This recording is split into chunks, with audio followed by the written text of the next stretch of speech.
Hey, I'm Melvin Van Peebles. Look, for those of you who don't know much about it, Akashic is the best independent book publisher in the whole land. We got to give him a little celebration entrance. Here's part of one of my tunes, the Apple Stretching. Since Akashic is here in New York, so why don't we try it out? The tin cans go clattering down the lane, a drowsy bum thinks it's thunder and pulls the news over his head to stop the rain. No, it ain't Judgment Day, no, it ain't Armageddon.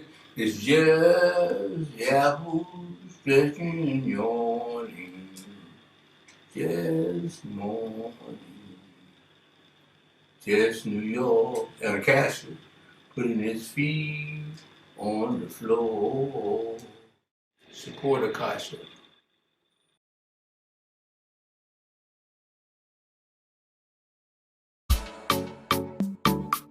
Breadfruit Media is a US-based podcast production company that prioritizes the development and production of podcasts by people of Caribbean heritage.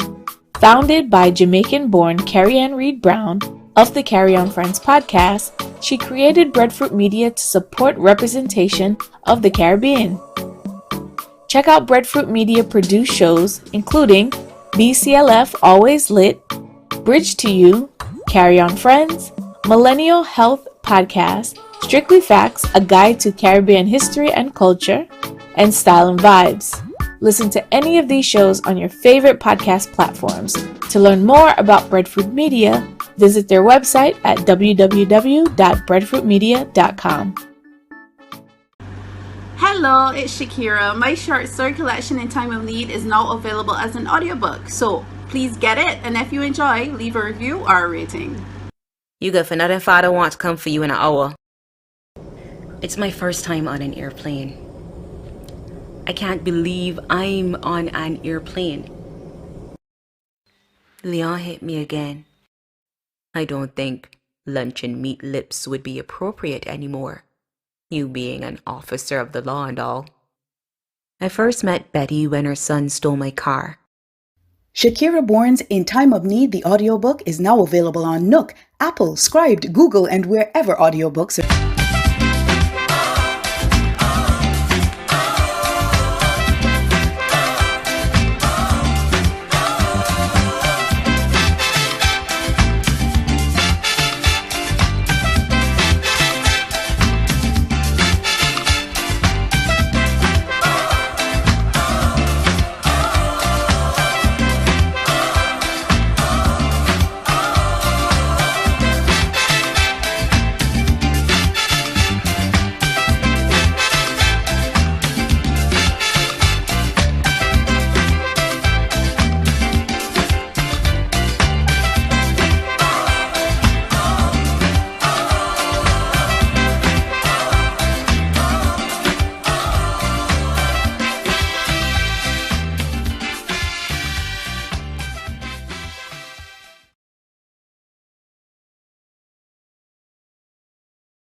Mr. Mears was dead, and there lay Mr. Mears in his childhood bed, snoring with the saliva running down his chin. When two people get married, what does happen? How it is you don't know what is married, you foolish boy? You just go in the church with all your family and friends, but that not important. The part that matter is later on when you cut the cake. That umpire finish. That's why I don't play cricket no more. Cause I just walk with a Collins and I would give one of them umpires a big lash with it. Storyshift presents the audiobook for In Time of Need by Shakira Bourne. Get your copy wherever audiobooks are sold.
Yeah, Maya, oh, we need oh. Yeah, Maya, yeah, me, oh, no. Yeah, Maya, oh, we need oh. Yeah, Maya, yeah, me, oh.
Morning, good afternoon, good evening, good night. How you going? Wherever in the world you are, welcome to the Brooklyn Caribbean Literary Festival, a celebration of culture as expressed through the pen of the storyteller and the voice of the poet. We exist to blaze a trail for Caribbean literature through annual festival, podcasts, vibrant events, and conversations.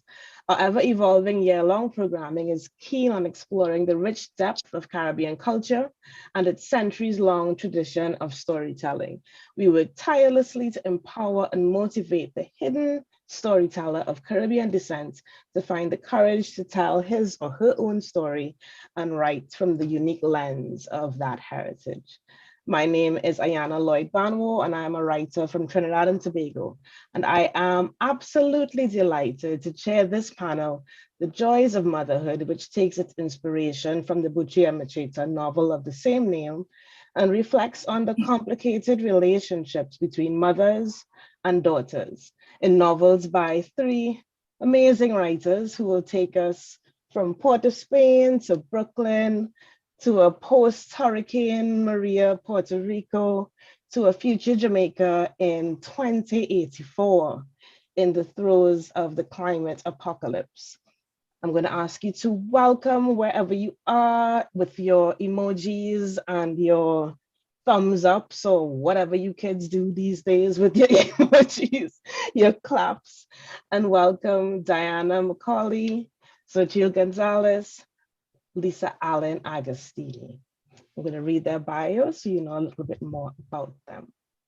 So Diana McCauley is Jamaican. She's an environmental activist and an award-winning writer. She has written 5 novels: Dog Heart, Huracan, Gone to Drift, White Liver Gal, and most recently, Daylight Come from People Tree Press, and was published last year during the first year of the pandemic, which is an alarming thing to say, but you'll see why I mentioned that later. Both Dog Heart and Huracan were shortlisted for the Saroyan Prize for International Writing, and Gone to Drift, formerly the Dolphin Catchers, was placed second in the 2015 Burt Prize for Caribbean Young Adult Literature. Her short fiction and nonfiction have appeared in numerous magazines and journals. She won the Holic Urban Prize for Nonfiction in 2014 for her work in progress nonfiction book entitled Loving Jamaica. She was the regional winner of the Commonwealth Short Story Prize in 2012 for her story, The Dolphin Catchers.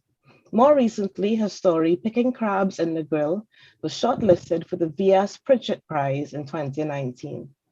Daylight Come was placed third in the 2019 Burt Prize for Caribbean YA Literature.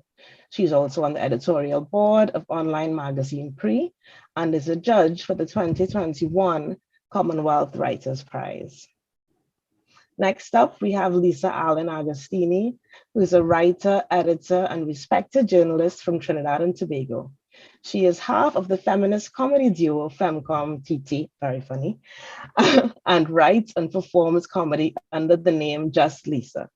In 2017, Hawaii Code Burt Awards winning manuscript was published as Home in 2018 by Papillot Press, and in North America by Delacorte Press in May 2020.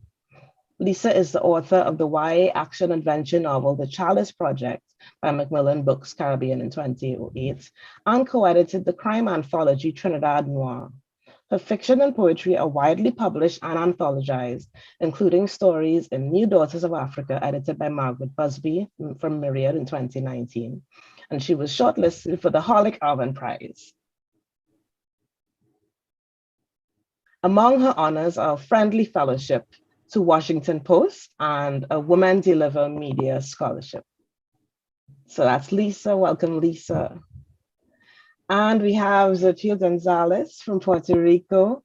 She received her MFA from the Iowa Writers Workshop, where she was an Iowa Arts Fellow and the recipient of the Missioner Copernicus Fellowship for Fiction.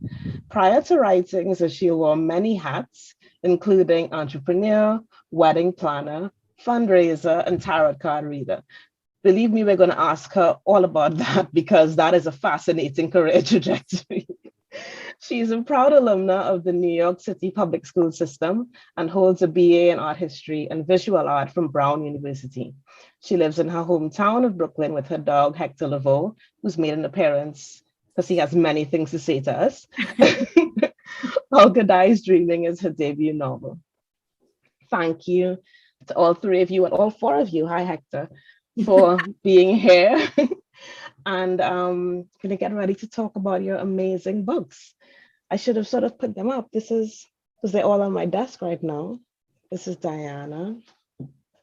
This is Lisa. Actually, this is also Lisa. We're gonna see if we can talk a little bit about the YA novel also. And this is Sochia, Olga Dies Dreaming. Beautiful books. I'm sure you're gonna see the links to purchase them wherever you're looking at the screen. So let's get into it. I want to start with asking you to introduce your book, just say a little something about the plot, just so people kind of have a sense of what the book is about, and do your first reading for us so we can hear a bit from these amazing novels that I've already had the chance to read. So if Diana, you would like to go first. Thank you so much, Diana. I'm just thrilled to be here. I'm actually in Toronto visiting my sister and son who I haven't seen in 2 years because of the pandemic. And I do want to say one thing about doing a panel like this on 9/11, that, you know, I just want to express some solidarity, I guess, with the American people on a day like today. Daylight Come is a story, as you said, set in 2084. So in the future, when we've had this climate apocalypse, it's a fictional Caribbean island and it's become too hot to go outside during the day. So life has switched around and people work at night and sleep in the day. But there's this one teenage girl, 14 years old, the protagonist of the novel. Her name is Sorrel, and she can't sleep. And she lives with her mother, Bibi, and she convinces her mother that they should leave the city of Bana, where in any event there's an evacuation order, and try for the hills, where she has heard, seen, read that there are people living in the old ways. And, you know, it's cool enough because of the altitude and this remaining forest to go outside. And so it's a story of their journey to see if such a place still exists and their own evolving relationship along the way. Me? Thanks. Me now? Yes, yes. And then we'll go back and you can all read. Okay, all right. So, hi, everybody. Thanks so much for having me on the panel. And as Diana said, you know, I too thought about 9/11. We lost a lot of people as well in that tragedy. So my thoughts and prayers, as we say. So I'm actually talking about two. You can actually talk about most of my work in this panel because I have a mother issue, like me and Jamaica Kincaid. But the two books the two books I'm going to be reading from today are Home, which is young adult, and it's about a Trinidadian girl who she has anxiety, undiagnosed anxiety and depression, has a suicide attempt, goes to hospital, and we actually meet her after her mother ships her off to Canada to recover. But really, it's just because the mother can't. It's like, what? Nah. And then the other book I'm talking about is The Bread the Devil Need, which is categorized as domestic noir. It's a crime story, basically.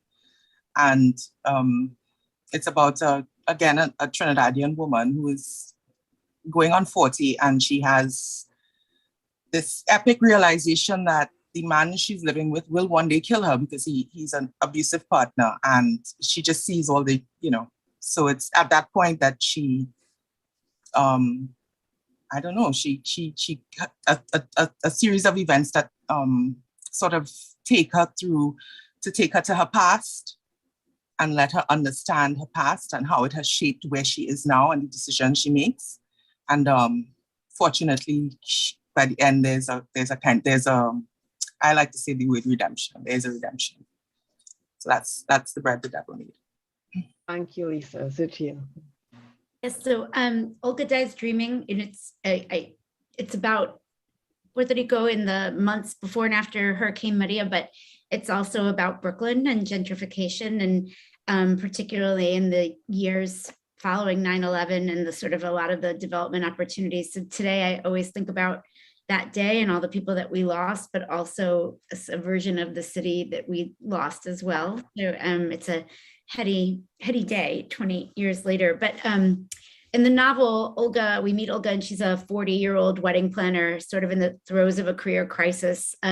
We learn that she was left by her mother, her brother, and she were left to be raised by their grandmother because their father passed away from a drug overdose, and their mother and HIV, and their mother left to pursue radical political activism. And as the book evolves, we find out that she has actually been leading a revolutionary group on the island. And so it's a complex novel, but it's really a family tale of kind of grappling with unclosed wounds, and the personal and the political sort of intersecting, and the cost of capitalism to people, and what it really means to be American, and to be colonized in both the spiritual and emotional sense of the word. So yes, that's but it's also very funny. I was about to say, it's also very funny. It's also lovely and New York and spiky and funny. It's a funny book. Yeah. Thank you very much, Chio. Okay, so can we have, Diana, your first reading? Sure. So this is right from the beginning of the book. So this is how a reader will meet the characters. And we are in this fictional city of Bana. A Jamaican would recognize aspects of Kingston. And this is Bibi talking, the mother. Did you sleep? Tell me you slept. Bibi was at the bedroom door. The light that crept under doors and through cracks in walls and windows had gone, and it was night. Sorrel shook her head, impatient with the question which began most nights. You couldn't light-proof a house no matter what you did. You couldn't light-proof a world. Bibi came into the bedroom and sat on the end of her bed, and she touched her daughter's shaven head, just beginning to grow out. Sorrel pulled away. I don't know how to help you, Bibi's voice shook. You have to sleep. I can't, I told you, Sorrel snapped. Pills tomorrow then, the green ones. I don't want them. They make me feel dooley, like I'm asleep when I'm supposed to be awake, which is a whole problem, right? What about that tea we tried? Rami's bush tea? I don't remember it helping. Just leave me alone, Bibi. You'll get sick if you don't sleep. Sorrel met her mother's eyes. I want to sleep now. It's time for school. Bibi held out her hand. Get up. It's dark and you have to eat. Sorrel ignored the outstretched hand, but she rose to her feet. She was almost her mother's height now. Your hair needs the razor, Bibi said. Razor's dull. She ran her hand over her head. She liked her hair to feel prickly, like it was alive and pushing outwards, even if it was dirty most of the time. Her best friend, Sesame, had told her that old-time white people had washed their thin hair every day. But nobody had hair like that anymore on Bajaku. You could be arrested for having the kind of stubble Bibi was pointing out. You would certainly be judged antisocial and have your water ration reduced. Get up, Juan, her mother said again as she left the room. Bibi refused to be called mom or mother or mama. They were comrades in arms, she said, a term Sorrel had liked when she was younger, when her mother's nickname for her was Little One. As she grew older, Bibi shortened it to Juan. Sorrel took off her thoughts. Now that night had fallen, at least they could open a window. At least this house had a window. She went to the kitchen and opened one of the makeshift shutters. Bibi had replaced the original glass windows. The house gave a little gasp as if pressure had built up inside during the day. She waited to feel the cooler air on her face, but nothing was moving outside. She gazed out, hoping to see the moon or stars, but it was too cloudy. There were always thin clouds now, which was good because without them there would be no rain ever, and the rays of the sun would be even more deadly. But she still sometimes wished she could see a clear sky. She fastened the window half open. If only she could sleep. Everyone else slept in the day. What was wrong with her? Her mother sat at the kitchen table, her shoulders slumped. Sorrel saw the small hump on her spine that indicated her age, and she felt a flutter of fear in her chest. Although Bibi had only been a child at the time of the convergence, All the mid-century anger at the people who had ignored the signs of the coming crisis were directed, even now, at anyone over 40. Sorrel's Grammy had been beaten in the street more than once because she was of that time. People always need someone to blame, Grammy had said, blood trickling down her jawline. Stop daydreaming, Bibi said, holding out a cup of aloe tea and a bar of alganola. Sorrel loathed the bars, convinced you could taste the jellyfish in them. She joined Bibi at the table and booted up their plaque. Don't get crumbs on the keyboard, Bibi said, rising to her feet. See you later, one. Try to nap at break time.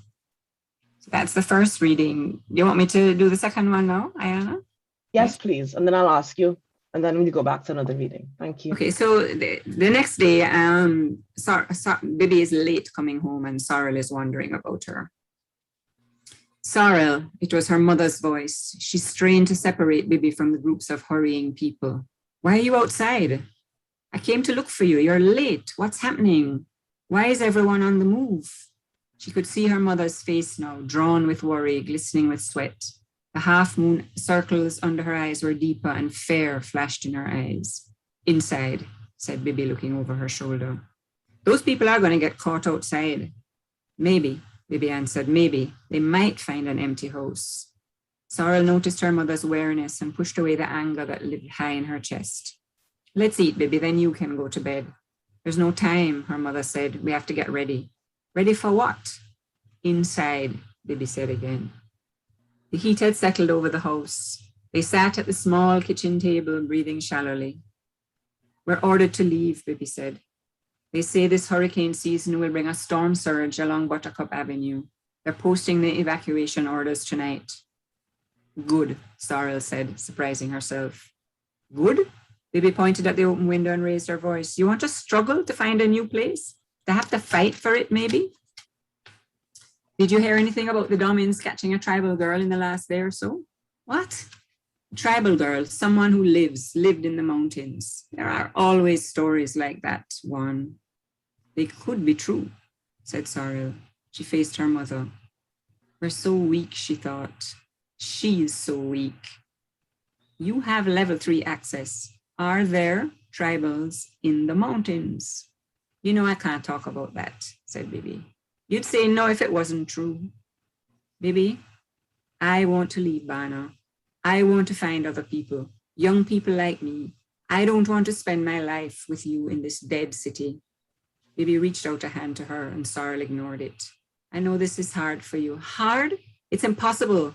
I don't want to live like a bat or an owl or a worm. We're all just circling around. Sorrel stood. The heat was making her dizzy. You don't have to come, she shouted. You go look for another house. You keep going to work until they think you're too old and then they'll cut your water ration. They'll take back the plaque. Maybe even your food cards will be stopped. One day you'll go outside to find food and the squad will get you. Or the pharaohs. Or you won't make it back before the sun comes up and you'll roast like a pig on an old-time barbecue and the good people of Bana will walk right past your corpse. Remember that body we saw before the shaving law, the day at the waterfront? Remember how the cartmen threw her in the sea and how she crumbled and floated away like ashes? Why are you bringing that up? Because as long as we stay here, that's what's coming for us. Bibi went over to the bucket on the corner and took out the rag. She slopped the scummy water on her face and neck and then she held it out to her daughter. Sorrel took it. You're 45, Bibi. I'm 14. Maybe there are tribals in the mountains and we can join them. Even if there are, the Domins will arrest us before we've gone 5 kilometers, or the ferals. Her mother's voice trailed off and silence fell between them. What about your father? Bibi said, avoiding Sorrel's eyes. What about him? He's in prison. I've been to see him. Maybe you can go one day. He's never getting out. You need to face that. You can't trade off my life for his, she wanted to say, but swallowed the words. Silence fell between them. Look what I brought, Bibi said, reaching into her bag. She held a sea egg with clipped spines. You get the frying pan. After we eat, we'll sleep. When it's dark, we'll talk some more and decide what to do. I can't think in the day. I wanted an egg, Sorrel said softly. You always want an egg, said Bibi. Oh, thank you. Thank you so much, Diana. You know, this is how the book begins, right? And I just wanted to ask you a quick question before we sort of have other readings and get in. But there's so many things that can strike a reader about that passage. One, how harrowing it is to not be able to sleep. I mean, for anybody who's suffered from any kind of insomnia, the idea that that is just your daily, everyday, you're constantly in that space of not 100% can't function. Your body is totally inverted. You know, what it wants to do, it can't do.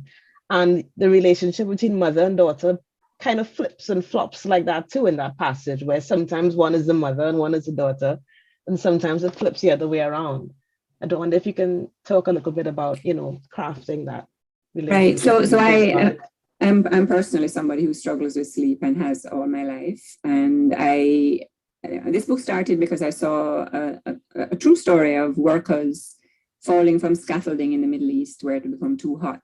And I thought, well, what would happen if it was really too hot all the time and we couldn't go outside in the day? And, you know, would we have to start working at night when at least it was some degrees cooler? So because of my own experience with insomnia, I thought about what sort of toll that would take on people. And about the relationship between the daughter and her mother, you know, my experience as a daughter and as a mother, but not of a girl, was that there is this pulling away that happens at about 14 or 15. And this sort of transfer of who's the leader and who's the follower and who gets to make the rules and who, you know, who has the authority. And I wanted to categorize that transition between a mother and her daughter in the context of these very severe dangers. You know, this is not a discussion over how you should dress or whether you should go to that party or not. You know, this is no, your life is under extreme threat. And yet you still have to navigate these personal relationships that are common between mothers and daughters. So that was what I was trying to get at. And in the course of the journey, of course, you know, their relationships do change dramatically, and, you know, sacrifices are made by them both, but that kind of thing. Mm-hmm. I mean, I thought that was that's something that's quite common across the three books. So I'd like to hand over to Lisa, because there's also that sense there where there is this pull and tug always, and not always as successful for Alethea and her mother in The Bride and Devil Need. So I wondered if you wanted to read a little bit from your novel, Lisa. Not necessarily illustrating this point, but it's something that I did notice. Thank you. Okay. Thanks very much. The part I'm going to read, so the novel, The Bride the Devil Need, is structured with, most of it is in Creole in first person from the adult Alethea, but there are sections that are third person that talk about her as a small child, where she's called Girly. Well, Girly. Trinidadians would say Girly, right? So her name is Girly. But her real name is Alethea.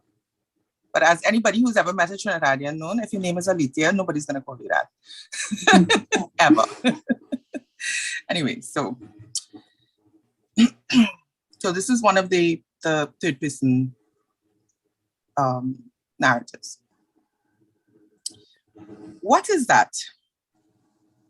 Iridescent and translucent, the scaly fragment dangled like a long, thin sock from the end of Lily's stick. They admired it in delight. Let me ask my mother. They ran around the house. Lilauti's mother stood bent over a concrete sink full of clothes, rubbing a shirt collar with a bar of blue soap. My, what is this? Which part you get at? Throw that away, Gil. That is snake skin. Where you get at? She wiped her hands on her thin cotton skirt. It was under the steps, my, if there's a snake skin, where the snake? Her mother snatched the twig from the child and flung it into the canal behind her. Lily, don't ask foolish question. The snake leave the skin and gone. Which part under the step? Show me. Or you don't play underneath there. Find somewhere else to play. But my, Lily, don't give me no back answer. Go and play somewhere else. Where you, dolly? It's inside my, Lily grumbled. Well, bring it and show Girly now. Lily's mother seemed to notice Colin for the first time, trailing behind Alethea. Girly, who is this? The woman picked Colin up and cuddled him to her chest. Colin gurgled in delight. That is Colin, Auntie Indra. That is my cousin. Hello, Colin. Indra bounced him up on her hip. You want some biscuit? Baby boy, you want some biscuit? She took him with her as she walked off towards the back of the house. Lily's collection included a worn-out tennis ball, nearly bald with age and use. Alethea threw it at her, but Lily stopped the game. My say not in the house. Forgetting the earlier injunction, they ran outside and played catch with the rubber ball, Rusty yapping and scampering behind the ball when they failed to catch it. Lily darted behind the little red dog, chasing the ball into a clump of ginger lilies beside the fence. Rusty froze and began barking furiously at something on the ground by the base of the plants. Lily pointed to a boa constrictor. Curl around the stems of the lilies. Look, the snake! Mine! We find the snake! Lily yelled. Indra still had the boy on her hip. Hastily, she put Colin to stand and, grabbing a machete from behind the kitchen door, dashed out to the front of the yard. 2 sharp chops later, the snake squirmed in pieces in the red dirt. The girls, with Colin between them, looked in amazement at Indra, the snake, and the still barking dog. There was thick blood on the blade of the knife. And I tell you, stay in the house, said Indra. Marcia, chicken blood and guts speckling her old house dress, stormed into the yard. What is all this commotion? Girly, you're giving trouble. She clamped a hand around Alethea's arm and wrenched her away from Lily. Alethea gasped at the pain in her arm. Colin whimpered and clung to his cousin's jersey as Marcia reeled her in towards her. Blood dripped like syrup down the knife's blade, spattering the ground near Indra's feet as she said, No, nothing like that. She pointed to the dead boa constrictor laid out on the ground, bloody guts seeping from its still twisting severed pieces. It's a mackerel, they finding the flowers on them, like it was eating the chicken egg. Mommy's fingers tightened into agonizing hooks on her shoulder. Come from there, Girly, Marcia muttered. The dead snake was at their feet, its tail whipping ever more slowly from side to side. Indra prodded the pieces again. They still writhed, but less and less vigorously with each moment that passed. But nay, but dead. It ain't gonna do she nothing.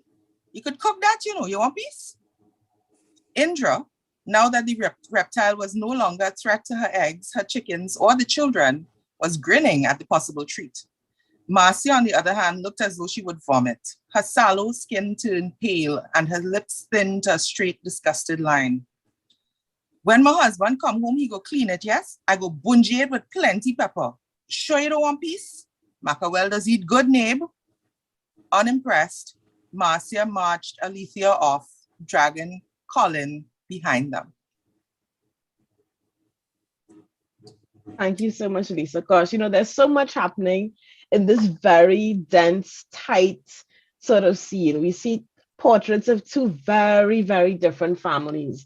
And it leads me to this question. We have this sense of, like anybody growing up in the Caribbean, that mothering or parenting is a kind of gruff, rough kind of thing, Your mother could pinch you, squeeze you, pull you from somewhere. And it's a very physical manifestation of, I suppose, the normal sort of pull and tug of mothering that we saw with Bibi and Sorrel. But here, you have 2 very different types of gruffness, I suppose, happening between Indra and Lilauti, between Marcia and Alethea. And I wonder if you could just talk about, what that scene, how that scene is working in terms of, when we look at Caribbean mothers and children.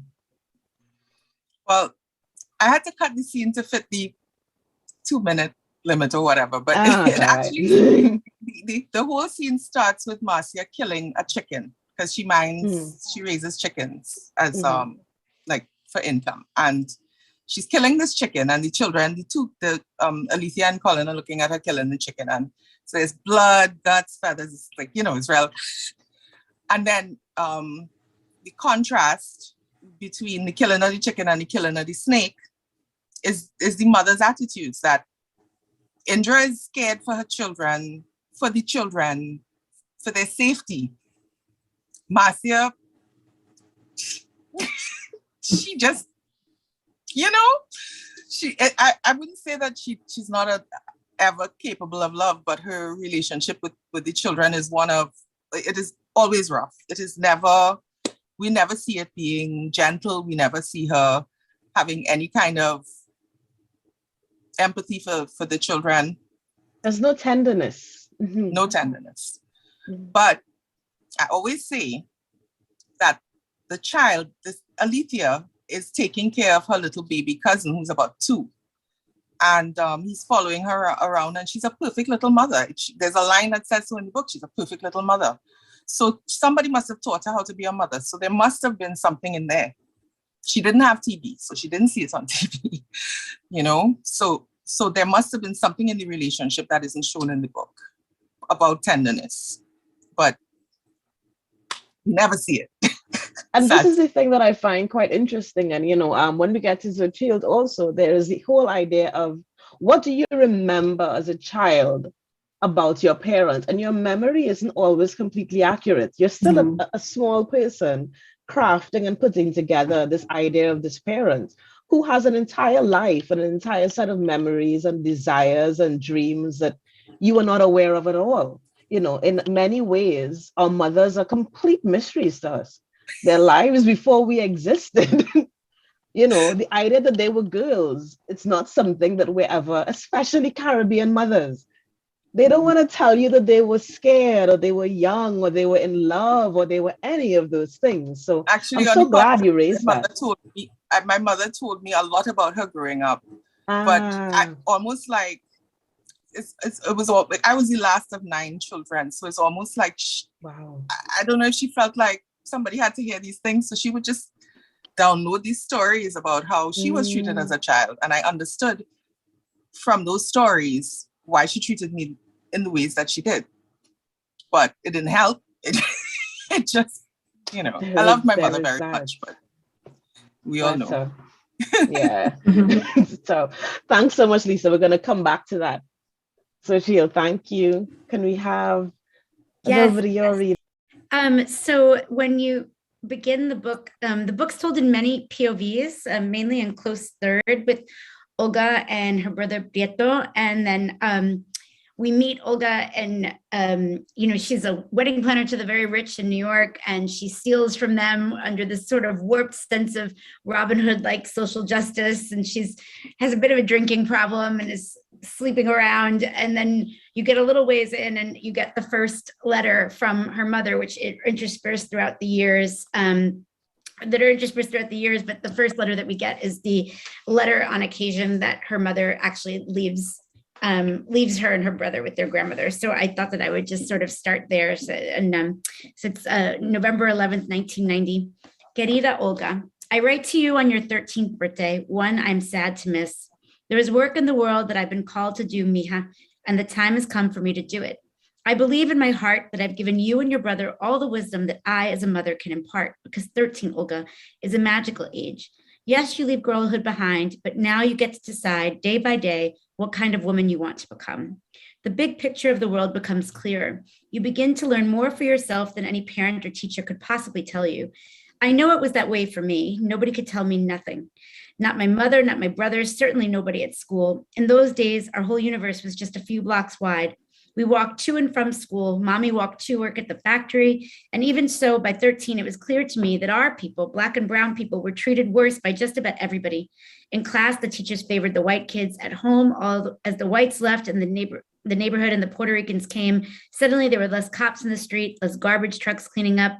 I didn't need anybody to point this out to me. I saw these things for myself and knew it wasn't right.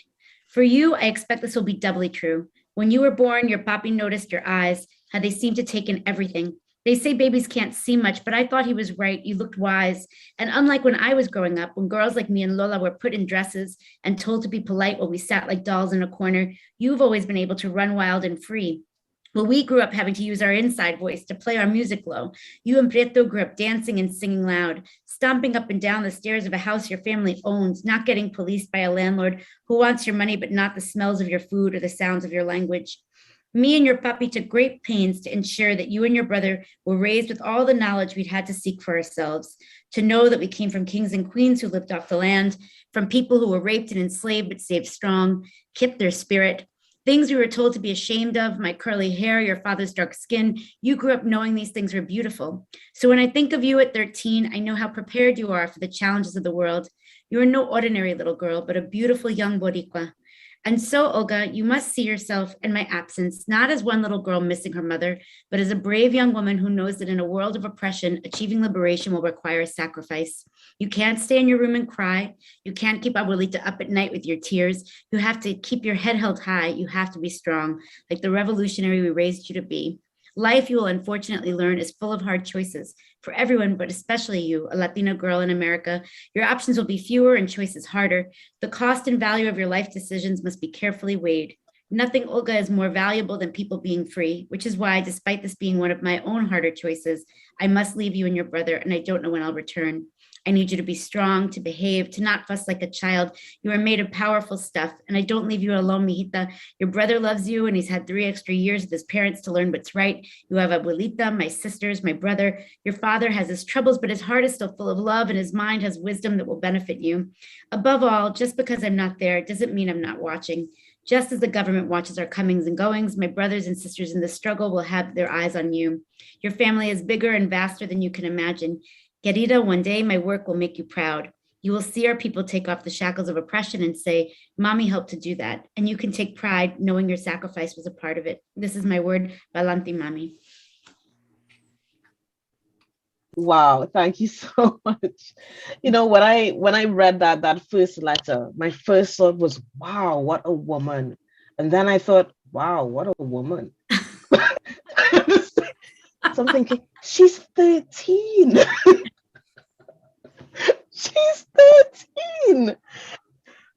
You know, can you walk us through, you know, this really formidable mother? Yeah, you know, I think I had been doing a lot of reading about Filiberto Ojeda Rios, who ran this group called the Macheteros in Puerto Rico, and was assassinated by the FBI in like 2005.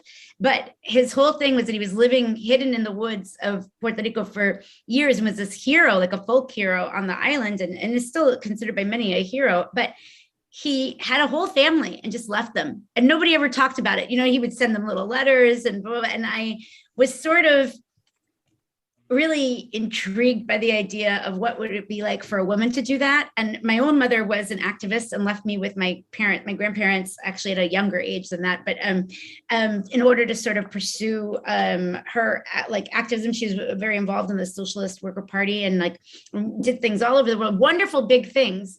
And, you know, and I think it's this process of reconciling the values that somebody else has when, you know, and I think it's wonderful. The Nina Simone documentary touches on this a lot. Like, I think that the children of activists have these sort of, you know, very sort of, what's bigger? What's the more important way of thinking about mothering? It's mothering at this grand scale, or is it mothering on this micro scale? And I also just was sort of, you know, thinking a lot about just the way in which we change the way we think about age, you know, like in the 50s and 60s, 16-year-olds are like running off, you know, like they're running all around town, like, you know, 13-year-olds are so much wiser than they are now. And this idea of like actually how they are children, right? And like, what does that do? This sort of confusing thing of still sort of shaping your way in the world and yet being told that there's something more important and that you can figure it out. And how does that shape a woman? And I just sort of found this kind of idea fascinating, where your mother is still hovering, but not engaged, and that you're kind of always known to be a second priority. And how does that shape your own view of yourself? You know, so yeah. And I mean, it's not when you think about it, I suppose you're always asking, yeah, but she's doing something so much more important. She's Exactly. doing something more Exactly. important. Exactly. But can you ask me how school was though? I think it's an interesting thing about like what is it that is important? Do you know what I mean? Like and the scope of our lives, but also the scope of ambition for women and what's acceptable ambition and what's not. And I find her to be I find Blanca to be a Rorschach test, because some people read it and are like, Blanca is amazing, and other people read it and are like, Blanca. But it's both, isn't it? It's both. That's right. It's both. And I think that that's what's the beauty about even wanting to meet an older character is grappling with that at 40 is so different than trying to make sense of it when you're younger. And you can accept more that people are both things, like that. Yes. There's a dark and a light to everything. So yeah. Thank you so much. That actually brings me to a great question now for the whole panel. And that is, I mean, the times we live in are formidable, and they don't seem to be getting any less so on all fronts. And I wonder, what is it to mother in the end times? I mean, it sounds like a very huge, terrible statement to make, but in some ways, we've always been living in the end times. Women have always been under assault. Women have always had to figure out how to live, how to survive trauma, how to, it's knowing that it's not going to be any better for their children. But yet still, a child needs to be fed and needs to be hugged and needs to be, I don't know, take up their timetables or whatever. So I just wondered, what would that mean? What is it to mother in the end times? Well, I'd say it's simpler actually, because I think if are facing survival issues, shelter and food and safety. Some of the more desirable parts of mothering get pushed to one side, because you have these imperatives that, depending on the age of the child and the age of the mother, where the mother is trying to protect the child from these dangers. So I think it becomes vastly simpler than non-threatening circumstances, and the problems become more of relationships and school and that kind of thing, I actually think about mothering sometimes that Western civilization, Western privileged civilization might do a lot of over-mothering. My own experience as a girl child in Jamaica was I grew up like a boy. I had a tremendous amount of freedom to roam and shoot bird with slingshot and climb tree. And, I didn't have the constraints put on me of being female until I hit puberty. And now when I had my own child, and now I see my sister's children and grandchildren, they have much more conscribed lives. None of that is allowed anymore. And I think that's an error, because I think I learned, of course there were risks, but I learned a certain strength and autonomy and willingness to take risks from that early experience. So sometimes I think we overmother, actually. And in a situation of danger, there's no time for any overmothering. I suppose, like, your cubs, your whatever, either you sink, you swim, you live, you die. Yeah. Yeah. Anybody else? My children are adults and barely phone me. I have no idea what it's like to mother. Unless it's like dog mothering or cat mothering. That I can tell you. No, but seriously, yes and no. I kind of agree with you with what you're saying about the over mothering, but I think there's a way that not just the mothers, but like Caribbean, until you become a grandparent in the Caribbean, there's like a way that you can't be tender to your children because it's seen as a sign of weakness, and the children will like somehow take advantage. Spoil them. You will spoil them. And I actually have a poem. I did a series of poems about the relationship between my grandmother, my mother, myself, and my daughters in my book of poems called Swallowing the Sky. And it's something I actually have a poem called Spoiled, because I was spoiled in the best way. No, my father thought I was the bee's knees. Completely Oh. overindulged me. And then my mother, I think in the poem I say, I think it's maybe to make up for, or maybe he made up for what the ways in which I was spoiled, Right. during the week, because I only saw him on weekends. And during the week, I would be like, you're lazy, you're nasty, hush your mouth, move from here, And then on the weekend, it would be, ooh, ice cream, So I was spoiled, I think that's very interesting, Lisa. And I think it is difficult to talk about mothering without talking about fathering and grandmothering and the entire context in which the whole thing takes place, Because if everybody is throwing you out the window to go and sink or swim, sorry to mix metaphors, that becomes a problem, right? You do need somebody to say, well, okay, this is the first time step that you take, Actually, I'm I not wanted to talking about mention. discipline. I'm not talking, well, we use the word discipline to talk about a lot of different things. The way I'm using it here is to talk about like children need boundaries and limits. That's just because children, that's how your brain works. You learn. Okay, right, fine.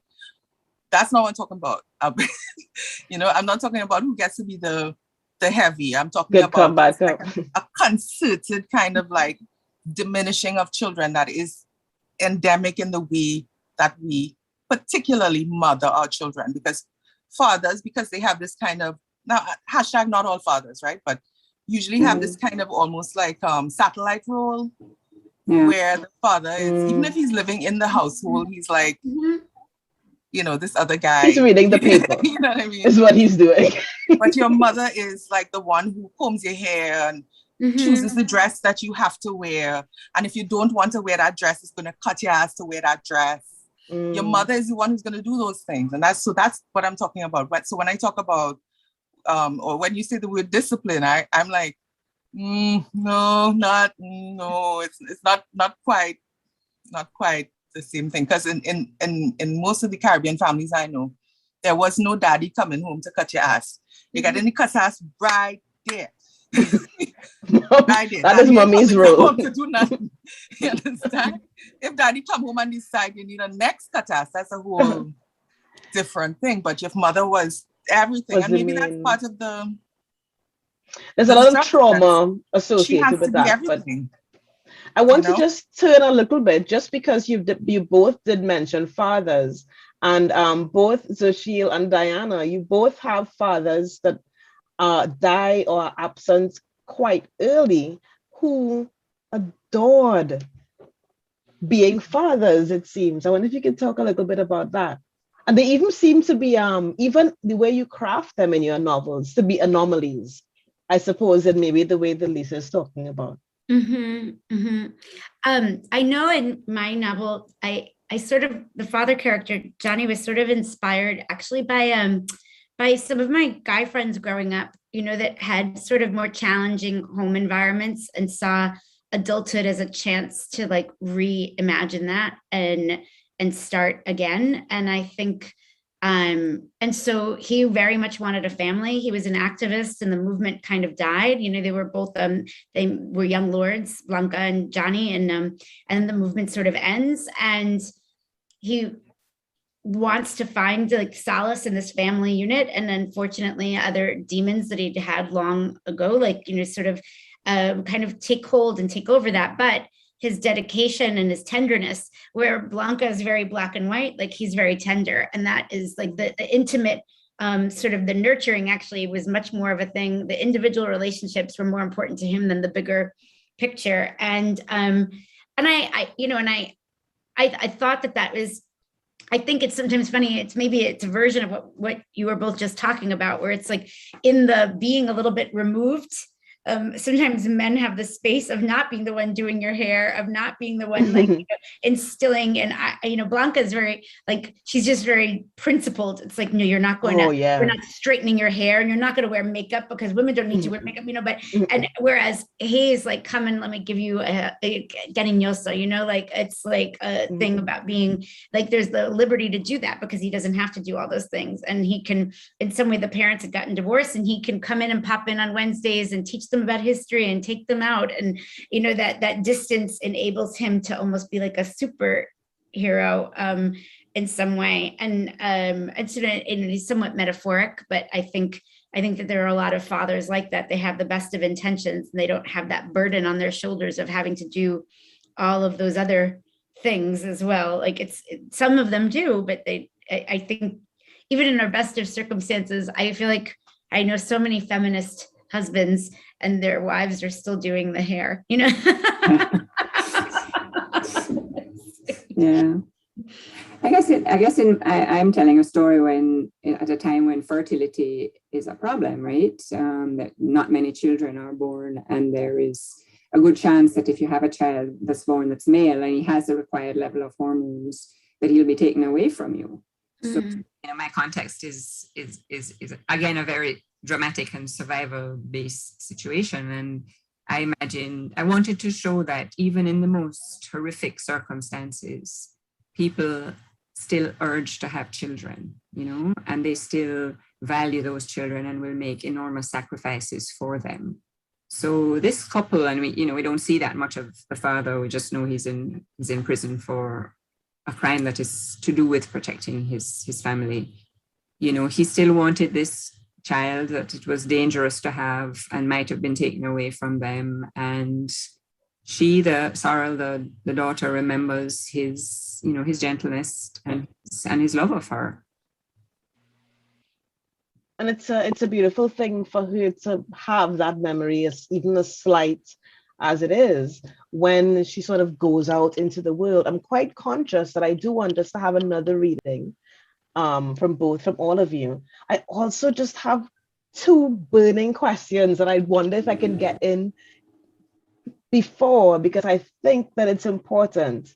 The worlds of your novels are so beautifully rendered. I mean, Lisa, I've been away from home for the last 4 years, and Port of Spain in the Bread the Devil Need is like, waiting on the carnage taxi stand. It's being in Russian in Citygate. It's, Port of Spain on a lunchtime. My knowledge of Brooklyn is very much as a tourist. So I think I came into Brooklyn when it was done gentrified. So I don't think I know the Brooklyn that you know at all. And then Diana, your Kingston is the Kingston of our worst nightmares. Maybe we can say. Certainly one of them. Yeah, so I'm stretching a bit here, but thinking of our countries or our cities as a kind of a mother. I just wondered about your relationships to your cities, the places that you live, where you grew up, and how that informed your crafting of the worlds. Oh. So Shield's face is like, oh girl, let me tell you. Yeah. I think because I had this personal strange experience sort of with my mother, and then living with my grandparents who were wonderful, but the age difference, and the sort of different relationship to what's happening in the world is so different. I always really felt like I was kind of raised on the streets of Brooklyn, and what I wanted to do with the book, it was so important to me. I've been kind of watching this place as I knew it be gentrified even in literature. It's like this representation, and the way that it's formed is has a completely, it's owned by a different class, by a different group of people. It's owned by not at all the descendants of immigrants or the descendants of the diaspora, but by really more the people that I went to college with, and I think I wanted to repatriate my own hometown in this book, and really reclaim it, and put on the map that experience of this place that nurtured me, and the version of it that nurtured me, and maybe not the one in which I currently live, but a version of it. So for me, that I did feel very mothered by my place. I feel it's such a big part of who I am, and my value system, and my my way of just like appreciating cultures and the intersection of cultures and place and language and music. And it's a complete worldview. And I wanted to pay homage to that, really. I guess because of my environmental work, I was born in Kingston. I spent all my life here except for 2 years at school. And I sort of drive around or walk outside my front door and look at the mountains in this frame of thinking that won't be here. Mm-hmm. Going to be very seriously affected by the climate crisis that I think we should all by now understand is already here. And so the task for me was imagining this place where I grew up and have this very strong connection to, but it's severely altered. Mm-hmm. And so that's what I tried to call into being. And it's gone through this renaming. I'm a bit obsessed with names, what we call things. And one of the things that's happened in this world is when all of these changes started coming, the people in charge, the domins, the government, they changed everything. They changed all the names of everything. And I think that's a way of, erasing history. And we see that in our landscapes where you see English names and, Spanish names and that kind of thing. So I had to imagine this world that was mine, but greatly changed, and greatly changed by climatic things, by natural disasters, by where you can live, by the government that was in place. So that's the world I tried to build. So something somewhat recognizable to a Caribbean person, to a Caribbean large city, to Kingston, but also changed out of all recognition. Lisa. I spent most of my life in and around Port of Spain. I live probably about 10 minutes from, depending on traffic, could be an hour from Port of Spain. And I went to secondary school there. All of my working life was there. And I love the city. I love it so much. I know I said this before, but I actually wrote a poem called My City. And I wrote that when I was in high school. I love the city. And I guess you can see it in the pages because I go into exhaustive detail about all kinds of weird little things in it. But yeah, a lot of people have told me that they really found the Port of Spain and they're like instantly recognizable. So I'm happy about that. I think it's one of the most, I think for people who don't know the region, when they come to Port of Spain, they're always like, because it's a proper city. And they're like, what? What did you think was here? We have cities. Right. Anyway. Thank you so much. Okay, can we get another reading from all of you? Can we go back to start with Diana and then go down again? Okay, so I was going to read you more of the sorrow journey to Bibi, and I've decided to change it because of what we're talking about. I'm going to give you Bibi's voice, the mother's voice. And this is how she met her, well, not her husband, but her man, and how she came to be pregnant. I met Drew after my father died outside the Dawn bunker. My mother came to me and said we were almost out of money and the Domins were going to get rid of the old currency. She had an old friend at the tech center and she convinced him to give me a job rebuilding obsolete electronic devices. Drew sat across from me and showed me how to build functional plaques out of almost nothing. I used to watch his long, nimble fingers and the spray of hair across the back of his hand as he soldered. I began to imagine those hands touching me.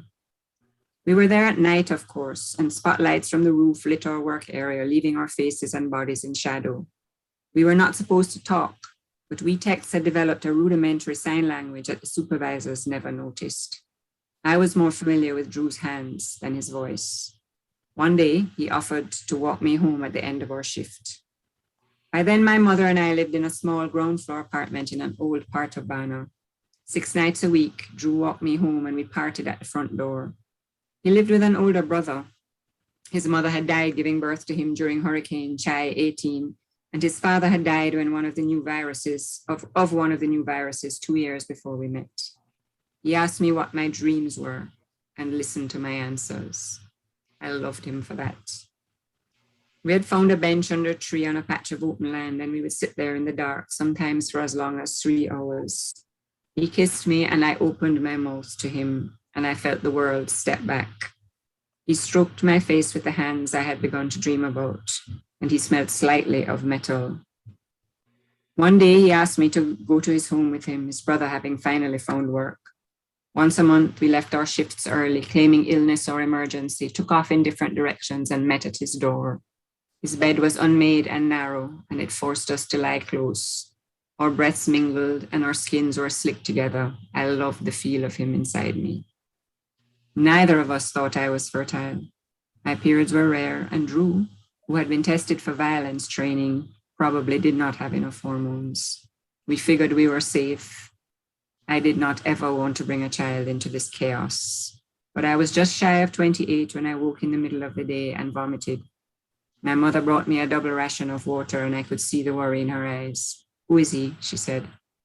I met him at the tech center. His name is Drew. "Bring him here." "To live?" "Yes, why not? He has a brother. Bring the brother too." We found a bigger place, half of a house on the way out of Banner, and we called it the halfway house. Drew's brother didn't come to live with us, but he sometimes visited Drew at the tech center, and they would talk during break. My belly grew. I was both starving and repulsed by the thought of food. I was also terrified. If the Domins learned I was a fertile female, if I birthed a boy with the right hormone levels, they would take the child and I would be given to a Domin man. But I was lucky. I had a small belly and no one at the tech center noticed what I carried under my white coat. Drew had a friend with a doctor uncle, and we went a few times to speak with him. He told me what to expect and said he would help when it was time for the baby to be born. My daughter was born on the kitchen table of the halfway house just as the sun came up. I always figured that's why she couldn't go to sleep at sunrise. "A daylight come, baby," my mother said as she handed her to me. Oh, that's lovely. Even in the end times, love is, or maybe not even, maybe because of the end times, love is more necessary. Yeah.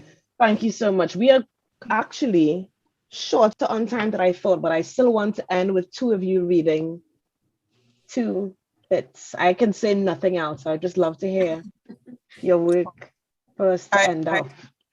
I would happily read a really little excerpt from Home. Yes, please. The day before the doctor discharged me, he came to my bedside while my mom was there. After some pleasantries, he said, "Mommy, your daughter's struggling. She doesn't like school. She said she's not good at it. She feels like she doesn't fit in and like she has no friends. Do you think that's a true reflection of her experience?" Cynthia said nothing. She was an expert in the silent treatment. I had learned from a master. He tried another direction. "How are things at home? How is your relationship?" My mother's face was a closed door. "Fine," she said tersely. Any arguing, disruptive behavior? Does she stop talking for days? Harm herself at home? Cynthia shook her head no. She would never admit to a stranger that she had raised anything less than a perfectly behaved teenager. I never saw anything out of the ordinary. She lied, brushing all my problems under a rug and slamming the door to the room shut. Her voice was so cold you could have crushed it to make snow cone. I could see how much she disapproved of me. I wanted to curl up and disappear. Her disappointment was clear to me behind those frozen eyes. In spite of the new medication, I felt a hot, hard mass start to burn in my stomach. The doctor told her to supervise me at home for a few weeks if possible. How? I wondered. She has a job. Would she have to take more time off to stay with me? "I am making arrangements," she told him coldly. He handed her a letter in an envelope. "This is a referral to a counselor. It's important for her to start therapy as soon as possible." I was on a plane to Canada a day later. Thank you. Harrowing experience for a child to have. Okay, we have 2 more minutes. Okay. So we're ending off with Xochitl. Thank you for being here. Take it away. Thank you.